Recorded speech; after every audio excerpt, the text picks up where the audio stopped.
Está ali, grande Deus abençoe. A igreja está feliz com ele, diga Deus abençoe.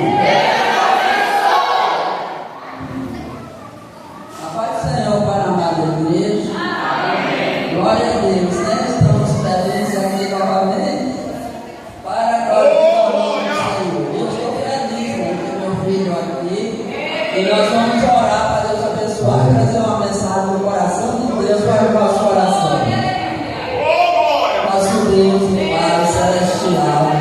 Muito obrigada, querido Deus, por nos livrar mais uma vez aqui na casa do Senhor. Queremos pedir ao Senhor que o Senhor use o teu servo para trazer uma mensagem para os nossos corações. Que nós possamos, Senhor, nesta noite, ouvir a tua palavra e ser feliz e agradecer ao Senhor pelas bênçãos do céu. Ser com ele, Pai. Usa conforme você vontade e nós te agradecemos no nome de Cristo, nosso Senhor. Amém. Quero pedir à igreja para não andar, não conversar, não ir beber água e nem ir no banheiro. Você está faltando só uma hora para terminar, 9 horas já termina. E eu quero pedir a vocês para prestar atenção no que Deus vai falar e não ficar conversando, nem menino, nem ninguém. Deus abençoe. A paz do Senhor para a igreja. Amém. Amém. Glória a Deus. Eu quero primeiro agradecer a Deus por essa oportunidade, esse privilégio de estarmos aqui, vindo diretamente do Rio de Janeiro, para poder trazer uma mensagem do coração de Deus aos corações dos irmãos. É um privilégio muito grande. Quero também agradecer ao pastor João, que nos fez esse convite. Deus continue abençoando o Senhor, o seu ministério, todos os teus, tua família e toda a congregação dessa igreja, amém? Rica e abundantemente. Parabenizar a nossa prima também, que nos fez mais uma primavera. Deus abençoe por esse dia, né? E parabenizar você também, que saiu de casa para louvar e engrandecer o nome do Senhor e buscar a sua face. Esse é o maior privilégio que nós temos, de poder adorar em espírito e em verdade, ouvir a voz de Deus e obter os favores de Deus, na verdade, é o maior de todos os privilégios. Bom, eu quero a minha congratulação termina aqui. A partir de agora eu quero entrar na mensagem, porque aqui a prioridade é a palavra, né? Então eu quero que você abra a Bíblia no livro de Reis, primeiro livro de Reis, no capítulo 17. Nós vamos ler capítulo 17, verso 1, 18, verso 15, 19, 2, 3 e 4. Primeiro, 17, primeiro livro de Reis, capítulo 17, do verso 1. Essa mensagem tem por tema ligação com Deus, uma questão de sobrevivência. Amém? Capítulo 17, do verso 1 do primeiro livro de Reis. Amém? Que diz assim: então Elias, o tisbita dos moradores de Gileade, disse a Acabe: viva o Senhor Deus de Israel, perante cuja face estou, que nesses anos nem orvalho nem chuva haverá, senão segundo a minha palavra. Agora você vira uma página aí, capítulo 18, nós vamos ler o verso 15 e 16. Primeiro livro de Reis, capítulo 18, 15 e 16. E disse Elias: vive o Senhor dos exércitos, perante cuja face estou, que deveras hoje me mostrarei a ele. Então foi Obadias encontrar-se com Acabe e o anunciou, e foi Acabe encontrar-se com Elias. Agora nós vamos terminar capítulo 19, vira mais uma página, e nós vamos ler o verso 4, 5, 6, 7 e 8. Capítulo 19, verso 4, 5, 6, 7 e 8. E diz: e ele se foi ao deserto, caminho de um dia, e veio e se assentou debaixo de um zinho, e pediu em seu ânimo a morte, e disse: já basta, ó Senhor, toma agora a minha vida, pois não sou melhor do que os meus pais. E deitou-se e dormiu debaixo do zinho, e eis que então um anjo tocou e lhe disse: levanta-te e come. E olhou, e eis que a sua cabeceira estava um pão cozido sobre as brasas e uma botija de água, e comeu e bebeu, e tornou a deitar-se. E o anjo do Senhor tornou a segunda vez e o tocou e disse: levanta, come, porque muito comprido será o caminho. Levantou-se, pois, e comeu e bebeu, e com a força daquela comida caminhou 40 Pode sentar.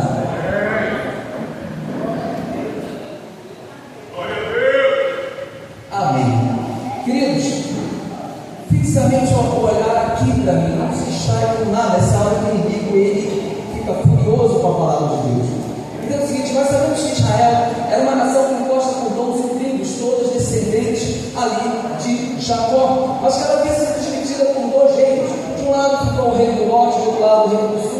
Deus, por causa do pecado de Salomão, deu 10 das 12 tribos a um de seus servos, que era chefe de trabalho, chamado Jeroboão, para que governasse para ele, né? Israel, infelizmente, acabou entrando pela idolatria por causa desse homem, levou Israel à idolatria. E as outras duas tribos, a gente já estudou, Benjamim e Judá, Deus as uniu para ser governada pelo filho de Salomão, chamado Roboão, né? Após a morte de Salomão. Então, foram surgindo ali novos reis para governar tanto o reino do norte com 10 tribos chamados Israel, como o reino do sul com 2 tribos chamados Judá. E chegou uma época em que reinou sobre o reino do norte Israel com um homem chamado Acabe, todo mundo já ouviu falar sobre ele, que foi o 7º rei após a morte de Salomão. E como sabemos, ele fez o que era mal aos olhos do Senhor, muito mais do que os outros reis que antecederam. E a Bíblia diz que ele andou também no mesmo pecado de Jeroboão. E como fosse pouco andar nos pecados de Jeroboão, ele ainda tomou por esposa uma mulher chamada de Jezabel, que era da nobreza real, mas infelizmente essa mulher não servia, não temia o Deus de Israel.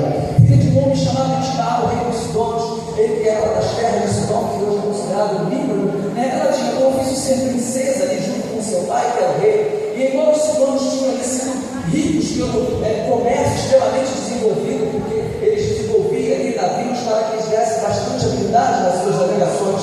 Contudo, essa mulher, aquela nação, ela era politeísta. Eles serviam a vários deuses, como Astarte, eles serviam a Zera, Baal, a Ian, Eucate, entre tantos outros. Cada região de Sidom era um altar ao paganismo, infelizmente. E para agradar a esposa, Acabe edificou ali um templo, né, e um altar em Samaria, na capital do reino do norte. Na capital ali do reino do norte, infelizmente, ali para agradar a sua esposa, é claro que a Bíblia vai dizer que todas as coisas que ele fazia, que era mal aos olhos do Senhor, de forma que irritava, é porque Jezabel incitava a fazer o que era mal, né? A Bíblia mesmo vai dizer que essa mulher, ela era dominadora, ela era má, ela era perversa, e personalidade forte, impulsiva, uma mulher violenta, uma mulher sem misericórdia alguma. Por isso matou milhares de profetas do Senhor, não se arrependendo de matar nenhum deles. Não é à toa que a ira de Deus havia se levantado contra ela. É verdade. E como sabemos, o profeta Elias foi um dos muitos profetas contemporâneos do rei Acabe, porque ambos viveram na mesma época, né? É claro que eles eram opostos, em oposição, não eram aliados. E vendo, pois, Elias, como Israel estava mergulhado ali na idolatria, né? E como por causa de Acabe, por incitação ali de Jezabel, é claro que Israel tinha ali a sua parcela de culpa, não é verdade? Então resolveu ir até Acabe para liberar uma palavra profética, dizendo aquilo que nós acabamos de ler. Ele falou assim: olha, Acabe, vive o Senhor perante cuja face estou, que nesse tempo nem louvado nem chuva haverá, senão segundo a minha palavra. Observe o seguinte: olha essa autoridade. Claro que para que ele falasse isso, para que isso acontecesse, teria que passar pelo aval do Senhor, teria que passar pelo crivo do Senhor, para que ele cerrasse o céu, né, e não mandasse mais chuva, e ao mesmo tempo aumentasse o calor da terra sem nenhuma gota de orvalho. Não é à toa que em Tiago, capítulo 5, Elias mesmo orou pedindo ao Senhor para que não chovesse, e não houve nem orvalho na chuva durante 3 anos e meio. E ao mesmo tempo, por fim, ele orou novamente para que chovesse. Só que antes de Elias pedir, né, a chuva, Deus ele resolveu vir, né, foi Deus que resolveu trazê-la novamente. É claro que ele incentivou Elias ali de alguma forma a orar e interceder para que isso acontecesse, até porque se Deus permitiu e aprovou a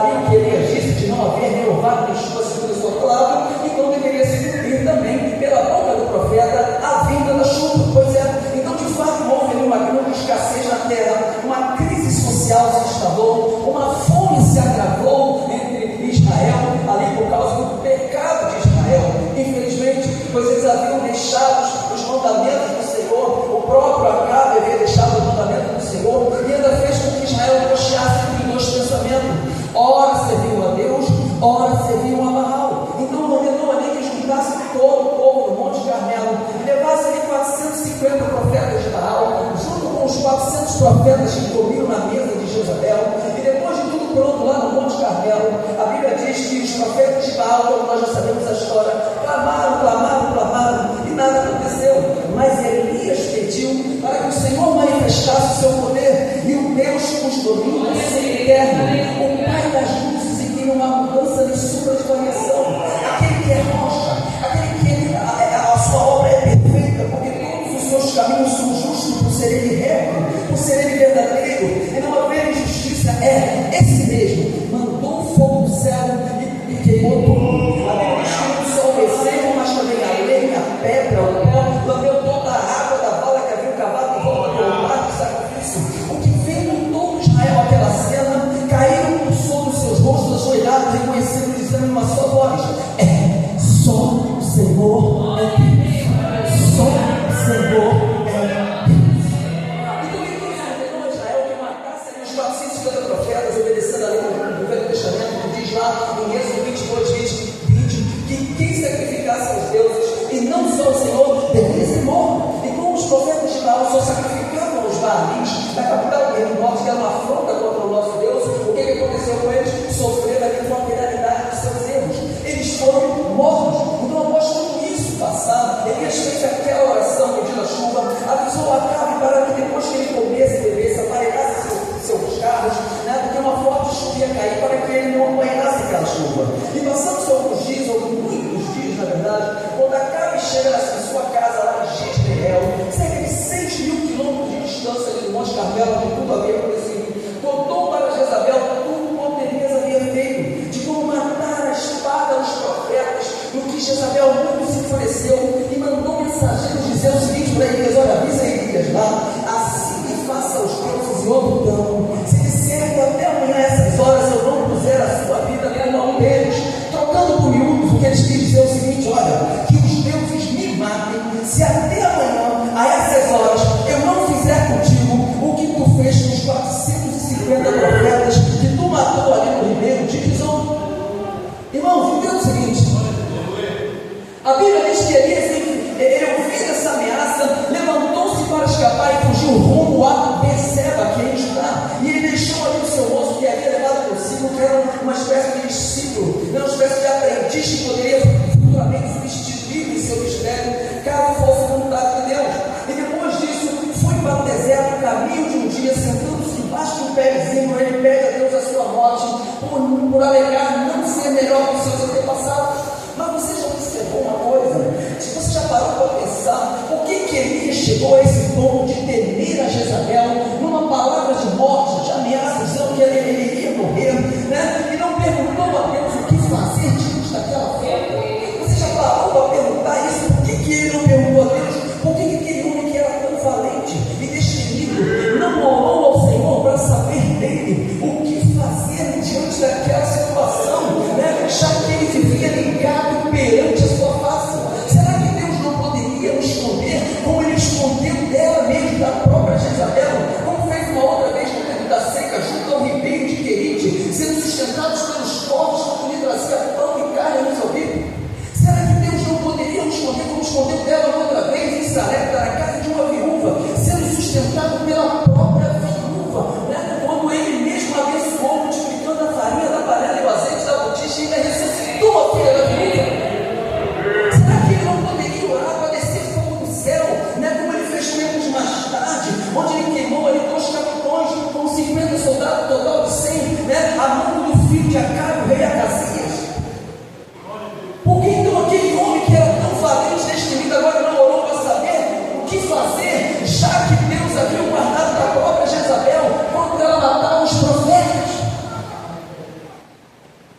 Na verdade, por incrível que pareça, Elias não fugiu de Jezabel, porque por um determinado tempo ele deixou de olhar com os olhos espirituais e passou a olhar com os olhos racionais, os olhos naturais. Ele passou a se guiar por vista. Ai, vamos maluco, calma aí, peraí. Uma coisa são milhares de soldados perseguindo milhares de profetas, e uma coisa são milhares de soldados perseguindo um único profeta. Está meio, irmão, não? Sim, irmãos, mas mesmo assim, mesmo sendo procurado por milhares de profetas, o Senhor ainda poderia, o Senhor poderia tornar invisível.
perante a face do Senhor para quê? Para orar. E eu me perdi a aprovação e a permissão daquela palavra profética no tempo da seca para não haver orvalho de chuva, porque se Deus não aprovasse, Deus também não ia mandar, Deus não ia permitir que isso acontecesse. Mas como ele estava ligado, Deus permitiu. E a mesma frase ele repete ao mordomo de Acabe, chamado Obadias, quando ele procurava no tempo da seca ervas para alimentar os cavalos e as mulas de Acabe. Elias o encontrou e mandou avisar ao rei Acabe que iria ao encontro dele para lhe falar umas verdades.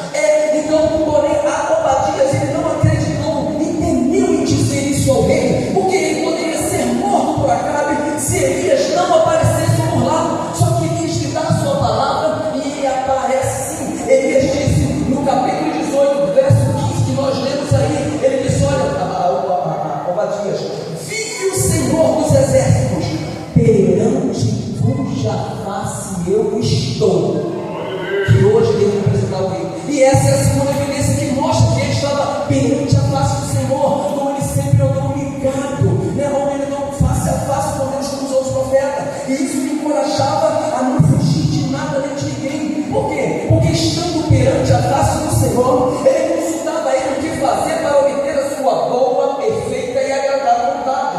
Só que depois de alguns dias, onde tudo já estava resolvido, onde as coisas já haviam voltado para o lugar, onde Israel já havia reconhecido o seu Deus, né? Depois que os profetas de Baal haviam sido mortos, depois que havia chovido sobre a terra, depois que Acabe foi derrotado, voltou desiludido, envergonhado, levando a notícia de Jezabel, foi nesse intervalo que Elias olhou para as afrontas de Jezabel com os olhos naturais, os olhos racionais, porque esse é o momento mais perigoso na vida do servo de Deus. Entenda o seguinte: o momento mais perigoso na vida do servo de Deus é que nos afasta da sua presença. Não ocorre quando nós estamos numa tribulação, não ocorre quando estamos passando por uma turbulência. O momento perigoso não ocorre quando nós estamos passando por aflições, perseguições, aflições, calamidade, pandemia, crise, caos generalizado, não. Mas o problema maior está numa calmaria, numa conquista de uma vitória.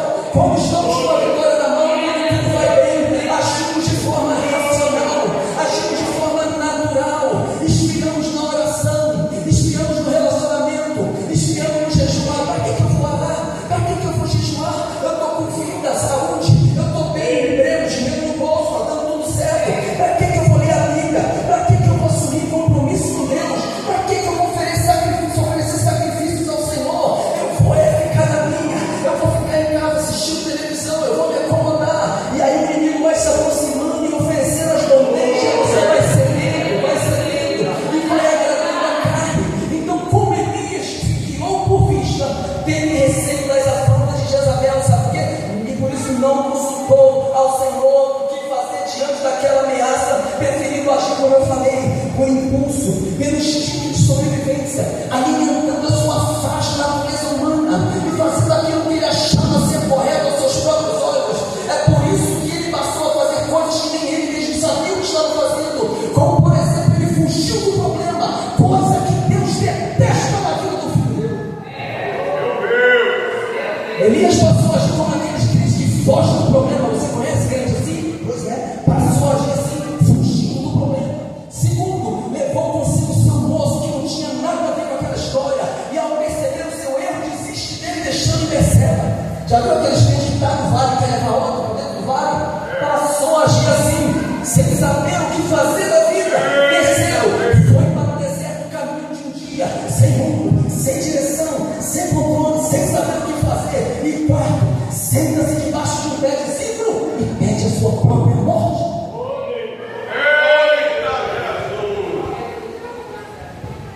Ali foi o clímax, o ponto máximo da sua crise espiritual, aonde ele estava fraco, aonde ele estava com fome, com sede, sem esperança, triste consigo mesmo, decepcionado. Aí ele estava decepcionado consigo mesmo, depressivo. Mas por que isso acontece, meu amado? Por que isso acontece com a vida daqueles? Porque todo aquele que não seguia por vista e não quer saber que atitude tomar, que direção tomar durante o momento de aflição. Todo aquele que não procura saber de Deus, ele age de forma descontrolada. Aqui não tem, né? É lá para Recife, né? Recife de crente é lá para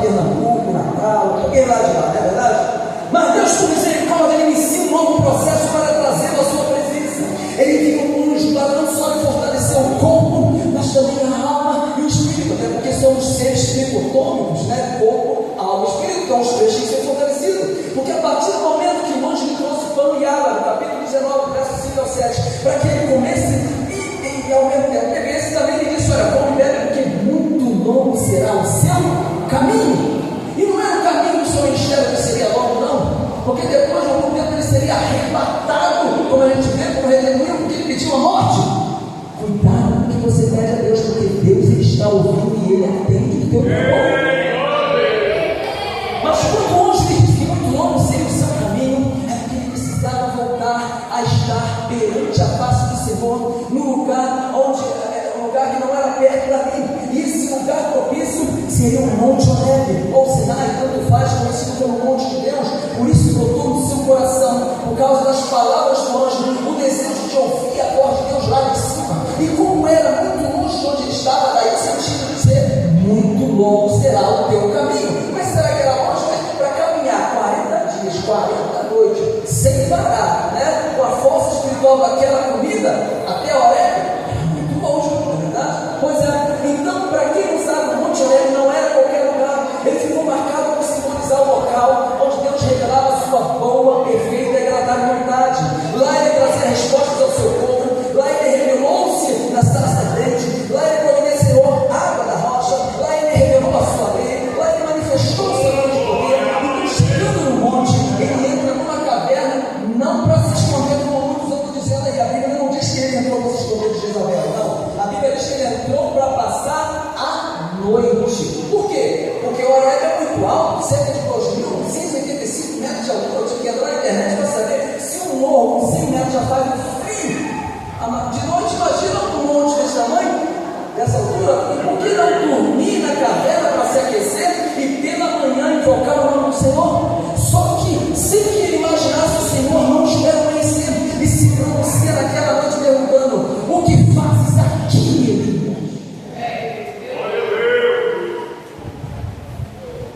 Queridos, aí ele vem dando aquela desculpa esfarrapada de quem se arrependeu de não ter consultado o Senhor antes e disse: ah, Senhor, tenho sido muito zeloso diante do Senhor.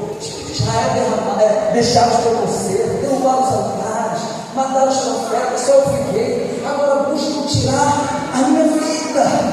Então Deus, antes de responder e antes de permitir que manifestações sobrenaturais ocorressem, como foi o vento, o terremoto, o fogo, para quem leu esse texto, Deus, no capítulo 19, do verso 11, que nós não lemos, ele lhe cobra a posição que eu afirmei que ele devia sair. Ele diz assim: ó, Elias, sai para fora nesse monte e ponte perante a face do Senhor teu Deus.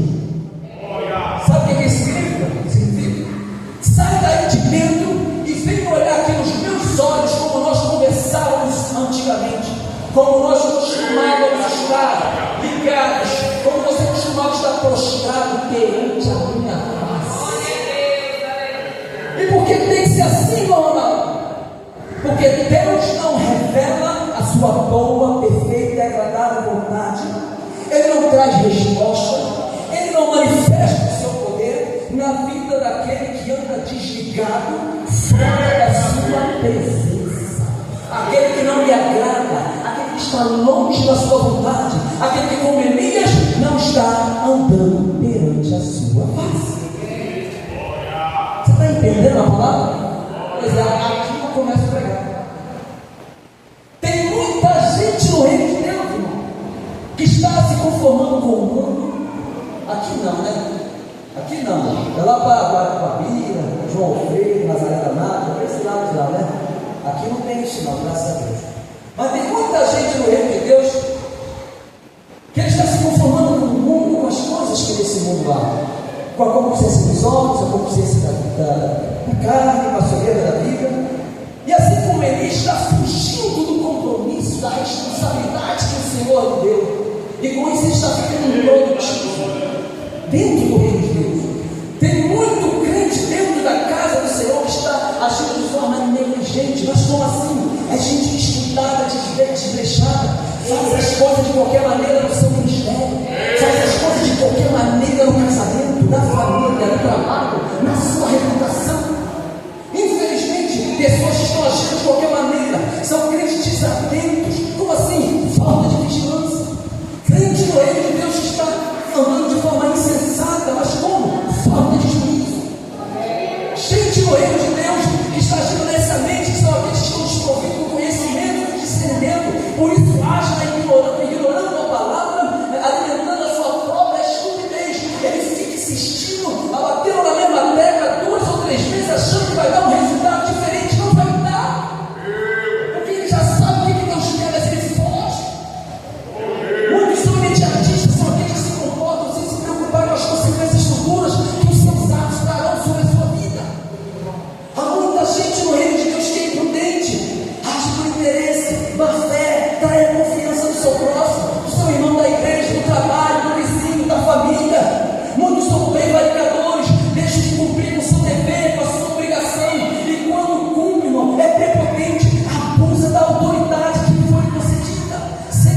desculpa, irmão, para não se revestir sequer da armadura de Deus, para que possa estar firme contra essas tantas ciladas do diabo, principalmente o escudo da fé, com o qual podereis apagar todos os dados inflamados do maligno. E Deus quer agir na vida dele, mas não pode agir. Por quê? Porque ele está arrumando desculpa para não obedecer, para não orar, para não vigiar, para não jejuar, para não buscar nos cultos, nas madrugadas, nas vigílias. Não quer se santificar, não quer se libertar de certas atitudes que Deus não se agrada, não quer ler a Bíblia, não quer pedir perdão ao irmão. É desculpa para não frequentar a escola bíblica dominical, é para não exercer a função do ministério, para cumprir o índice que Jesus ordenou a toda criatura. Ele só quer vir à igreja comemorar. Ah, não, vou lá na igreja porque eu quero louvar de lá. Mas como Isaías falou, só louva de lábios, porque o seu coração está louco em Deus. É o seu temor para ele, ou seja, são o mandamento dos homens no qual foi construído por Deus. Aqui não tem, né, irmão? É só lá para João Pessoa, aqui não tem, graças a Deus. É mais fácil o Senhor responder e se manifestar para o ímpio, quando o ímpio invoca o nome do Senhor, do que responder e manifestar o filho seu que anda desligado, fora da sua presença, pois despreza o conhecimento que adquiriu. O ímpio, irmão, ele não tem conhecimento dos mistérios de Deus, por isso Deus se manifesta quando é invocado por ele. Por quê? Porque Deus quer salvar. Deus quer salvar o ímpio, porque ele tem o conhecimento da verdade. Mas Jesus disse exatamente a respeito do conhecimento dos mistérios de Deus, que é tem muito formado, muito será. E também disse que aquele que tem lhe será dado, terá em abundância, mas quem não tem lhe será. É por isso que o ímpio não é cobrado de Deus, porque não é dado conhecimento dos mistérios do reino, não é dado. E o pouco que tem, Satanás vai lá e tira. Mas com o crente não é assim, ninguém pode tirar o conhecimento do reino de Deus, né? Ao contrário, Deus vai acrescentando, como está fazendo no dia de hoje. Mas o fato dele acrescentar não significa que ele não vai cobrar, porque ele vai, irmão. O Senhor vai cobrar, vai requerer o que ele revelou ao seu servo de mistério. Mas qual mistério? Um mistério de intimidade, um mistério de comunhão, de ligação com Deus, com santidade, compromisso, responsabilidade, compromisso com a vigilância, resistência, revestimento do poder. O Senhor vai requerer de ele, porque irmão, vale a pena obedecer a Deus e andar ligado com o Espírito Santo de Deus. Está na Bíblia. É por isso que Enoque andou 65 anos com Deus e andou ligado 300 anos. E como isso agrada o coração de Deus, a Bíblia vai dizer que ele alcançou um testemunho da parte de Deus. É só você ver. E qual foi o resultado? O Senhor tomou para si de uma forma sobrenatural o transladando sem que ele sentisse a dor da morte, assim como fez Elias. Olha que maravilha, quem é que anda ligado com Deus? É por isso que a Bíblia diz que Noé andou com Deus sendo justo e reto. E como isso agrada o coração de Deus, ele achou graça aos olhos do Senhor para ser escolhido por ele. Mas para quê? Para não só ser salvo no grande dilúvio, mas também eleito para recomeçar uma nova geração de homens numa terra restaurada da violência e sem a maldição do pecado. Você não falou que queria livramento da parte de Deus? Pai, anda ligado com Deus. É por isso que Daniel, toda vez que se colocava perante a face do Senhor, na sua presença, o Senhor enviava o seu anjo e não deixava ele sem resposta. A Bíblia diz que ao se colocar perante a face do Senhor, depois do cativeiro, o anjo do Senhor lhe aparece com um aspecto sobrenatural, trazendo a resposta que tanto ele procurava. E ele disse: olha, Daniel, não tema, rapaz, porque desde o primeiro dia em que aplicaste o teu coração a compreender e a humilhar-te diante do Senhor, são ouvidas as tuas palavras, e eu vim, Daniel, por causa das tuas palavras.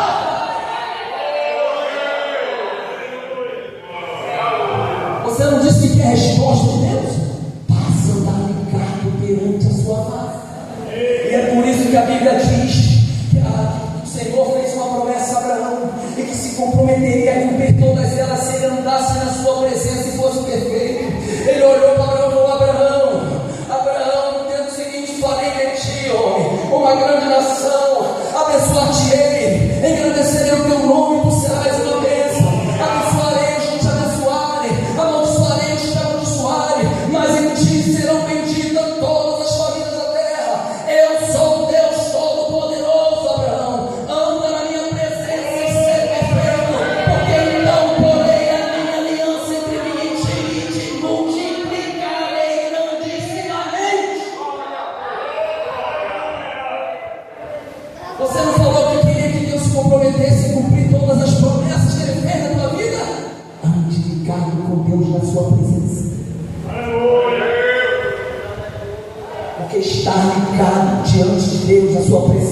é o que precisamos para obter a sua boa, perfeita e agradável vontade e usufruir da manifestação do seu poder, da manifestação da sua glória, da manifestação das suas bênçãos e até mesmo a salvação daquela pessoa que você tanto ora para que Deus salve ele da sua própria ira, que será derramado para os filhos da sua obediência.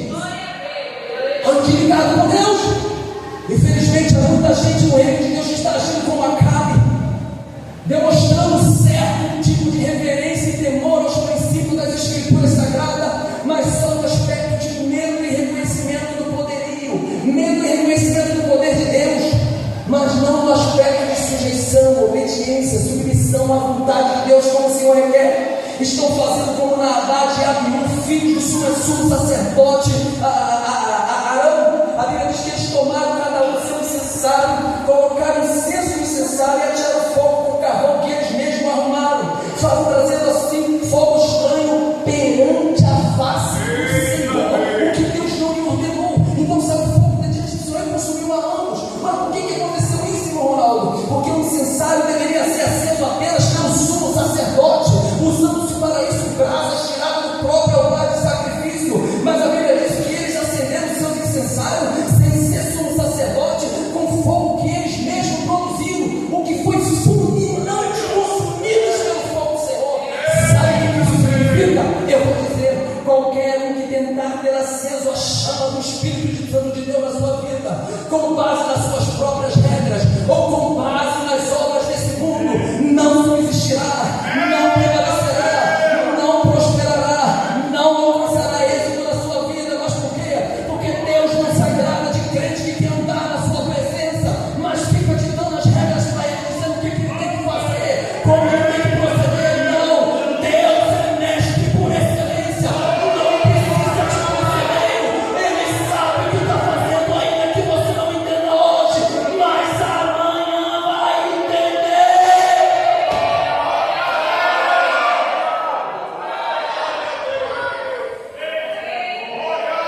Deus não se agrada de crente que quer andar na sua presença, mas não aceita ser provado para ser aprovado, não quer ser testado para ser provado por Deus. Deus quer provar a fé, quer provar a fidelidade, a confiança, a paciência, a perseverança, a resistência, o domínio próprio. Ele quer testar aí para ser aprovado, o compromisso, a responsabilidade, mas ele não quer. Como é que ele vai ser aprovado? Você quer o que um anjo desça com a varinha mágica? Está vendo muito autismo.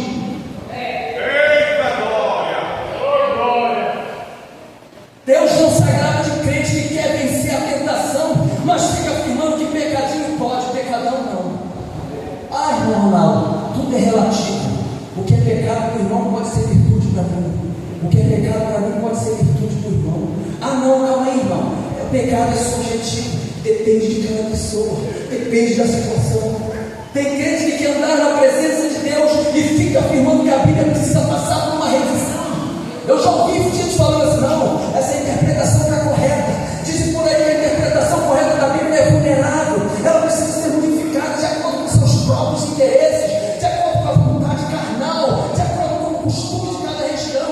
Dizem que ela se adapta por conveniência, que para com o pecado ela não é radical coisa nenhuma, que com o pecado a Bíblia é light. Não, calma aí, com o pecado a Bíblia é branda, ela é tolerável, ela é aceitável, ela é razoável, ela é liberal.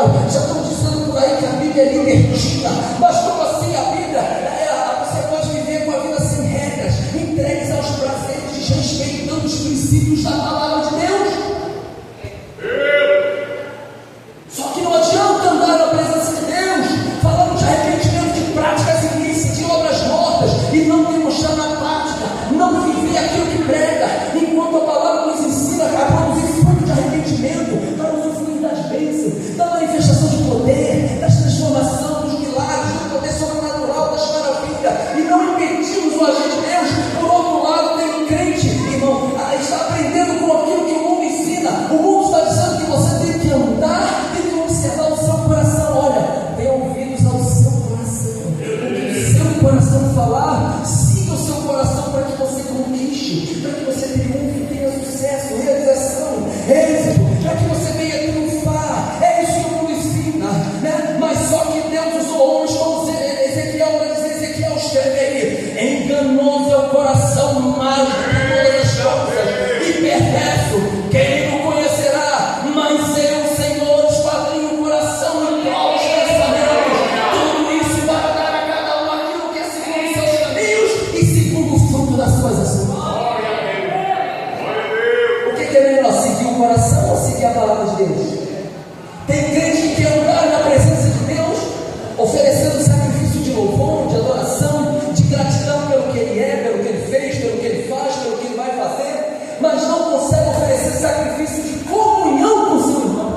professa a mesma fé que ele. E às vezes nem com o ímpio. E o pior, continua aborrecendo eles e aborrecido com eles. Ou seja, se tornando um homicida. Não é assim que a Bíblia diz? Ele pode estar passando por uma crise financeira, uma crise familiar, uma crise sentimental, uma crise profissional, uma crise ministerial, uma crise na área da saúde. Mas se você falar, faz as pazes com o teu irmão, não, muito obrigado, eu fico ficar aqui. Eu já vi gente falar assim, muito obrigado, eu vou para o inferno, mas eu não peço perdão. É por isso que Deus levantou homens como João para dizer: João, escreve aí, se eles disserem que tem comunhão comigo e andam numa vida de treva, estão mentindo, não há verdade nele. Mas se andarem na luz, como eu na luz estou, então terão comunhão uns para com os outros, de modo que o sangue do meu filho Jesus os purificará de todo pecado. Ou seja, sem comunhão com o próximo, sem comunhão com Deus. Sem comunhão com Deus, não há purificação dos pecados. Sem purificação dos pecados, a pessoa não quer abandonar, né, o pecado da inimizade. E a Bíblia diz que quem não ama o irmão que vê não pode amar a Deus que não vê. E sem purificação de pecado não há santificação. Sem santificação ninguém verá a glória de Deus manifestar-se aqui na terra, e nem tampouco a glória da sua face no céu. Tem muita gente que quer andar na presença de Deus, mas que como Elias vive justificando seus erros, com desculpas de falar, dizendo: não, irmão, tem jeito para mim não, eu vou ter que morrer uma vida de pecado mesmo, é o meu destino, eu nasci assim, vou morrer assim. Só que eu aprendi que com a palavra, que não são as escrituras que têm que se adaptar a mim, mas eu a elas. Não sou eu que tenho, não é Deus que tem que me agradar, sou eu que tenho que agradar a. Pois é, e o que o Senhor se agrada é o quê? Daqueles que andam perante a sua face, como? Obedientes, sujeitos, né? Submissos às ordens, que sejam, que tenham um coração quebrantado e contrito, aqueles que lavam suas vestes no sangue do Cordeiro, que purificam-se a parte da iniquidade, que sejam um homem ou uma mulher segundo o coração de Deus, que não desviam seus ouvidos da verdade para voltar às fábulas, que não se envolve em contendas de palavras e falatórios imundos que só produzem impiedade, né?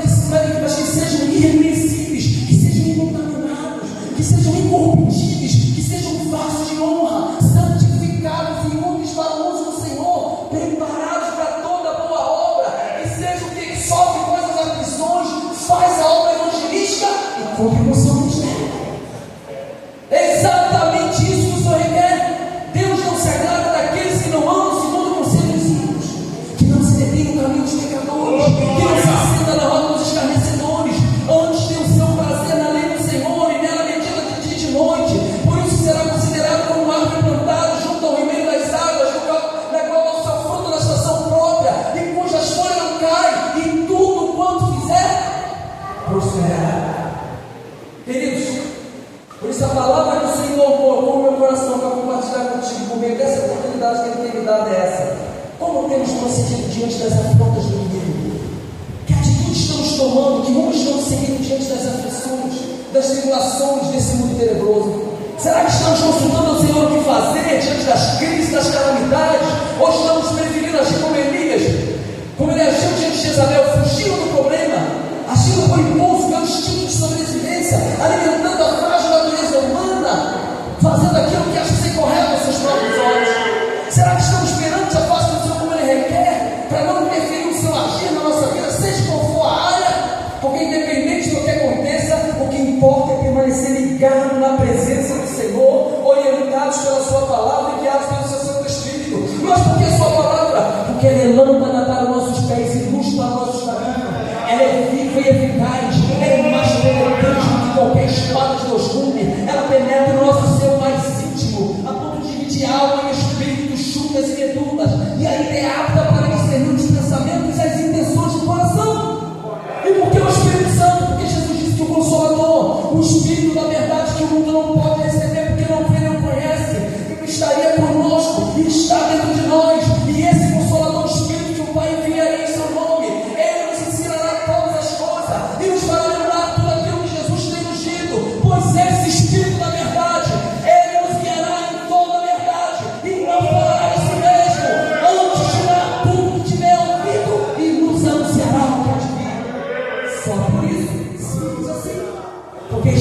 perante a face do Senhor, ligados na sua presença.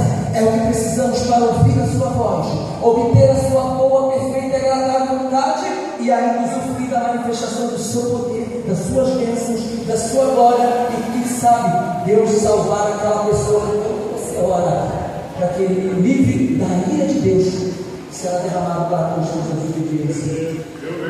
Irmãos, não adianta ficar com vermelho se isolando a caminho de deserto espiritual. Tem crente que está se isolando no caminho de tristeza, de angústia, de solidão, alimentando ódio, alimentando a revolta dentro de si, cheio de complexo, como foi falado aqui pelo irmão. E isso cada vez, irmãos, vai nos deixando fraco. Isso nos leva a ficar sem esperança de dias melhores, sem esperança de um futuro glorioso, chateados com a situação que vai parecer estar descontrolada, fora de controle. É por isso que tem gente que está tão fraco que ele está com fome e sede de justiça? Não, do pecado. É por isso que tem gente dentro da igreja que está entregando esforço, está procurando um pedezinho para desistir do ministério, está procurando um pedezinho para desistir do casamento, da família, dos filhos, dos sonhos, dos planos, dos projetos e infelizmente até mesmo da sua própria vida. Porque é assim que fica todo aquele que não procura saber que atitude tomar, que direção seguir no momento de grande afronta do adversário. Ele destrói tudo que está na sua mão. E não é esse tipo de comportamento que Deus está requerendo, não, irmão. Desprezando a palavra, menosprezando o Espírito Santo como se fosse independente, não. Porque Deus não formou um povo para si, para ficar tomando decisões com base na literatura desse mundo, com base na filosofia, com base na ideologia, nas consciências, nos astros, nos horóscopos, na sabedoria humana, terrena, animal, diabólica, como Paulo fala, não. Mas Ele formou para si um povo independente da tribulação que está passando, se coloque perante a sua face, dizendo assim: Senhor, para onde irei eu se só tu tens as palavras de vida eterna? Porque uns confiam em cabos e outros em cavalos, mas eu não, Senhor. Eu farei menção do nome santo do Senhor, porque eu pensei que tenho crido e também sei que tu és poderoso para guardar os meus depósitos até aquele grande dia. Porque desde a antiguidade não se ouviu, nem com os ouvidos se percebeu, nem com os olhos se viu Deus além de ti, que trabalha em prol daqueles que nele esperam.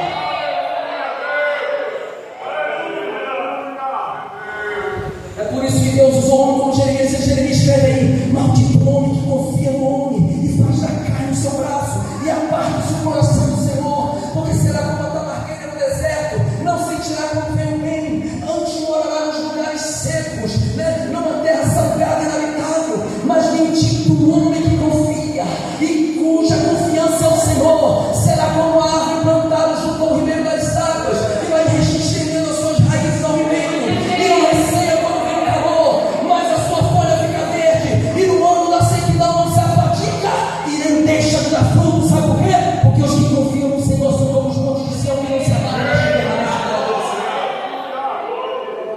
Como temos procedido diante das afrontas do inimigo? Que atitude estamos tomando, que rumo estamos seguindo diante das crises, das calamidades, das provações, das opressões desse mundo e diante das perseguições? Não importa quantos reis Acabe ou quantas rainhas Jezabéis tenham que se levantar, irmãos, contra a nossa vida, para tentar nos ameaçar, tentar nos calar, tentar nos afligir, perseguir. O importante é estar perante a face do Senhor, ligado com Ele face a face, né? Por que, irmão? Porque se Ele mandar você se esconder, você se esconde. Se Ele mandar você ficar parado, você fica. Se Ele mandar você baixar, você marcha. Se Ele mandar você pedir, você pede. Se Ele mandar você buscar, você busca. Se Ele mandar você bater, você bate. Porque todo aquele que pedir, irmão, dá se cruzar. Todo aquele que buscar, encontrareis. Todo aquele que bater, dá se cruzar. Porque todo aquele que pede, recebe, que busca, encontra, que vai se dar. Não é assim que a Bíblia diz? Ainda que o mundo todo se levante contra nós, ainda que os principados e potestades, ainda que o príncipe das trevas deste século, ou qualquer outra hoste espiritual da maldade se levante contra nós com fúria, para nos amedrontar e aterrorizar, não importa, porque nós aprendemos uma coisa: que maior é o que está em nós do que o que está no mundo. A última palavra vem de Deus. Sabe o que, irmãos? A Bíblia diz que Deus de paz esmagará Satanás debaixo dos nossos pés. O salmista disse que Ele é a nossa luz, a nossa salvação, a quem temeremos. Ele diz que Ele é a força da nossa vida, de quem nós nos recearemos. Ainda que o exército nos cercasse, o nosso coração não tremeria, ainda que uma guerra se levantasse contra nós, nele nós confiaríamos. Por quê? Porque no dia da adversidade, Ele nos esconderá aqui dentro do seu pavilhão, no oculto do seu tabernáculo nos colocará e firmará sobre uma rocha. Então quem tentará acusação contra os escolhidos de Deus, se é Ele que justifica, e se Deus é por nós, quem será contra nós? Nunca espere uma solução de uma decisão impensada. Nunca espere uma solução de uma atitude incoerente, de um pensamento desequilibrado, de uma ação imprudente. Mas tudo isso traz consequências para as nossas vidas. Somos nós que vamos escolher por um tempo, por um longo período de tempo, ou para o resto da nossa vida. Vai depender da legalidade, vai depender da brecha que nós estamos. Há pessoas, irmãos, que perderam grandes oportunidades em alguma área da vida, sabe por quê? Porque não estavam ligando perante a face do Senhor para saber dele se era para agarrar aquela oportunidade ou se era para deixar sair. E a oportunidade foi embora e não volta mais. E se voltar vai demorar muito. É por isso que muitos naufragaram no ministério, outros enterraram os talentos, os dons espirituais que Deus lhe deu, outros destruíram o emprego, uma vida estabilizada, destruíram o casamento, família, filhos, sonhos acadêmicos, reputação. Outros se afastaram da igreja por se apostatar da fé, e outros estão à beira do precipício, oprimidos, depressivos, desanimados, sem rumo, sem direção, assim como Elias. Mas graças a Deus que o Senhor nos trouxe aqui essa noite, nessa reunião, para ouvir a sua voz e sua palavra, para nos dizer que ainda que nos encontremos nessa situação, ou quem sabe estejamos prestes a cair nela, o Senhor manda te dizer: fica tranquilo, não é o fim, porque nós aprendemos, como eu falei, a última palavra vem de Deus, né?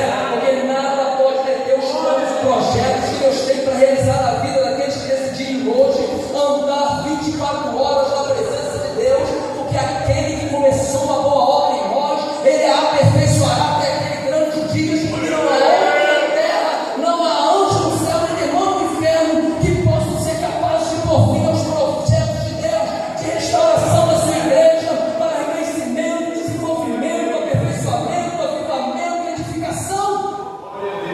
Irmão Ronaldo, mas a minha casa caiu, está tudo arruinado, não vejo solução nos meus problemas. O Senhor manda te dizer: fica tranquilo, se você andar na presença dEle, Ele manda te dizer que a glória dessa última casa será maior do que a da primeira, e nela Ele fará habitar a sua paz. Você e eu somos como árvores plantadas pelo Senhor no mundo, para produzir frutos de fé, fruto de esperança, fruto de confiança, de justiça, paz, alegria, salvação, edificação, fruto do Espírito. Mas me cortaram, irmão Ronaldo,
esperança, decepcionado consigo mesmo, ter feito tanta coisa errada, porque tomamos um rumo, quem sabe na vida, sem procurar que atitude tomar, que direção seguir, num momento de grande afronta, numa crise sem procedente, não tem importância. Hoje você e eu estamos aqui para entender como é fundamental estar diante do seu altar, ligados aqui na sua presença, obtendo a resposta para tudo, pois todos são aqueles que queriam estar aqui ouvindo essa palavra, mas não podem porque estão no presídio, outros estão no hospital, outros estão no mundo lá fora, e outros estão no inferno, não tem como voltar e você está aqui usufruindo disso. Assim como Noé, nós somos também participantes da graça, para não só sermos salvos da grande ira de Deus que será derramado para a construção da desobediência, mas também eleitos para recomeçar uma nova geração de adoradores, como vasos de honra, como homens e mulheres tementes ao Senhor, pregando a justiça, com a vida restaurada do pecado, porque contra a nossa vida não vale encantamento, contra a nossa vida ferramenta alguma preparada para prosperar, nem para alguma chegar à nossa tenda, porque o Senhor já deu ordem aos seus anjos a nosso respeito para nos guardar em todos os nossos caminhos. Para terminar, uma hora eu prometi, se deixar, a partir de hoje o Senhor manda te dizer: levanta e resplandeça esse brilho que há em você. Você tem o Espírito Santo de Deus. O Senhor te salvou, te levantou para você resplandecer a tua luz diante dos homens, para que eles vejam as boas obras, glorificam o Pai que está no céu. Mas mesmo depois de ter pecado tanto, o Senhor vai te levantar e vai fazer você brilhar novamente, você que se encontra nessa situação, porque como o Pai se compadece dos seus filhos, assim o Senhor se compadece daqueles que o temem, pois Ele conhece a nossa estrutura e se lembra de que somos pó. A Bíblia diz que as misericórdias do Senhor vão de eternidade em eternidade sobre aqueles que o temem, e a sua justiça e retidão sobre os filhos dos filhos que guardam a sua aliança e que se lembram de seus mandamentos para cumprir. Sabe por quê? Porque estar ligados com Deus perante a sua face, temendo ao Senhor, é o que precisamos para ouvir a sua voz, obter a sua boa, perfeita e agradável vontade e usufruir da manifestação do seu poder, das suas bênçãos, da sua glória e até mesmo salvar aquela pessoa que você tanto pede a Deus para salvar da ira de Deus que será derramado para construir sua obediência. Amém? Quero agradecer a oportunidade em nome de Jesus.